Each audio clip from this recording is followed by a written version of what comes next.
the Bureau of Investigations in the early 20th century. And it was really understood very clearly that this was going to be a political tool for going after communists, anarchists, striking workers, etc. In the 1920s, J. Edgar Hoover takes it over, and in the early 1930s, it becomes renamed as the FBI, and it becomes a massive system of political policing. Files are kept on millions of Americans, religious leaders, political leaders, celebrities, and of course, labor leaders, leftist organizers, peace activists. And the FBI is the primary tool at the federal level that's used to suppress left movements, from the Palmer raids that attacked opposition to World War I, to attacks on striking workers, the labor movement. By the 1960s, the mission begins to shift as communist and socialist movements have been successfully suppressed in many ways. The new threat in Hoover's eyes becomes the Black liberation movements of the 1960s, beginning really with the Birmingham bus boycotts and continuing on to the freedom rides and the lunch counter sit-ins, long before even the more, let's say, militant Black Power movement. The FBI is already laser focused on surveilling and undermining Black liberation movements.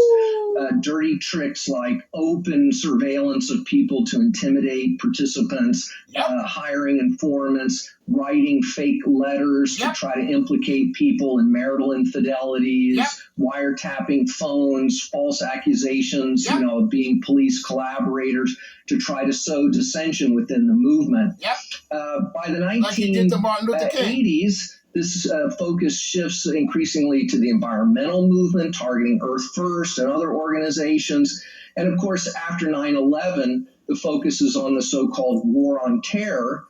And in order to justify ever-increasing anti-terror, counterterrorism budgets, they concoct all kinds of ridiculous plots, and then they find often intellectually incapable people to pin these plots on. They lure them in with false promises for people who had no ability to complete these plots. The so-called Herald Square bombing plot in New York City is an example where the FBI celebrated that they prevented this terrorist attack by a young man who had no idea what he was involved in, was completely incapable of carrying it out, and asked at the last minute if he could call his parents to ask permission to engage in this behavior.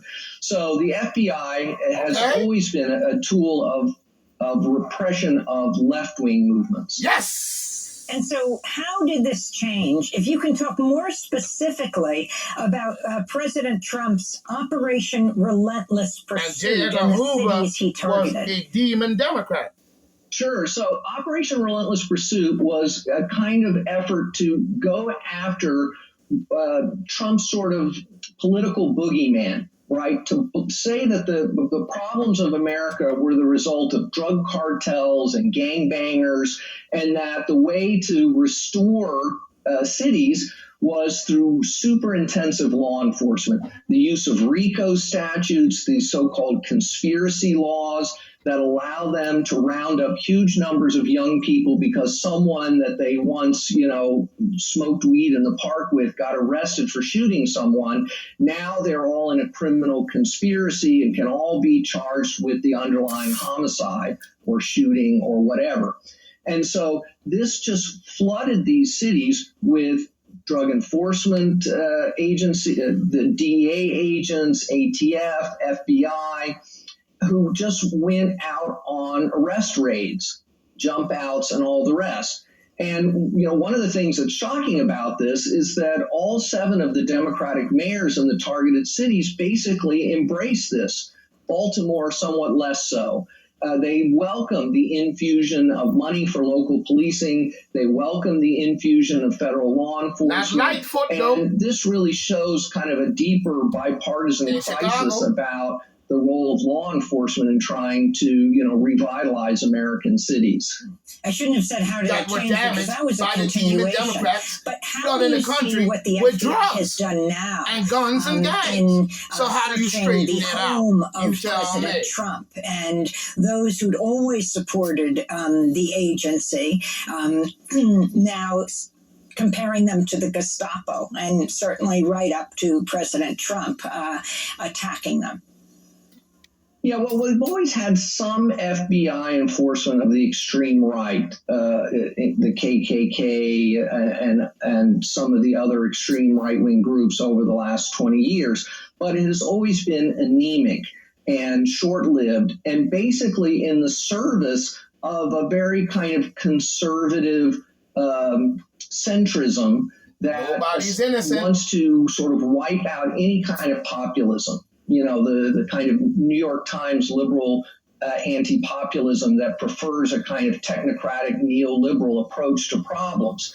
And so what we're seeing here is, you know, some flexing of centrist muscle to try to shut down the most extreme parts of the right wing in a way, though, that I think is going to backfire, and that does nothing to actually address the widespread popularity of these extremist views. I mean, when Marjorie Taylor Greene says we should defund the FBI, she immediately gets hundreds of thousands of likes on her Twitter feed. So these are what we thought were fringe ideas have become way too mainstream.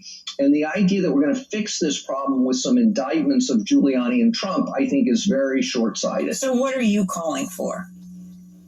Well, I think we need to, use this rhetorical opening to raise up some existing efforts to try to actually rein in the power of the FBI.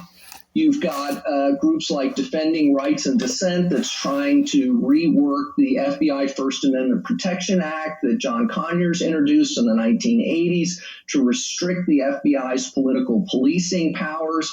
I think we need to look at the Breathe Act introduced by Ayanna Pressley and others that would reduce funding for federal law enforcement and shift those resources into positive on-the-ground public safety programs. We need to look at efforts to end the war on drugs by groups like the Drug Policy Alliance. We need to get the FBI and federal law enforcement out of using RICO statutes to go after young people in urban areas.